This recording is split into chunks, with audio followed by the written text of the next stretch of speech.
katta mitoxondriya tuxum hujayra ichida joylashgan. Mitoxondriya nima degani? Bu hujayra ichidagi motor hisoblanadi, ya'ni ichki energiyasini ta'minlab beruvchi a'zosi hisoblanadi.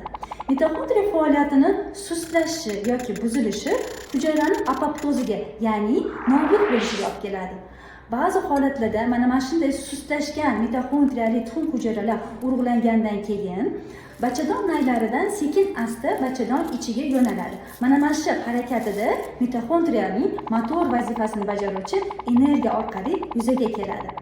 Sustlashgan mitoxondriyada yaxshi energiya ishlab chiqarilmasa, urug'langan tuxum hujayra implantatsiyalanishga qiynaladi va siz bu holatda hayz holati bilan kirishi mumkin. Ya'ni urug'langan tuxum hujayra bachadon ichiga birika olmasligi mumkin.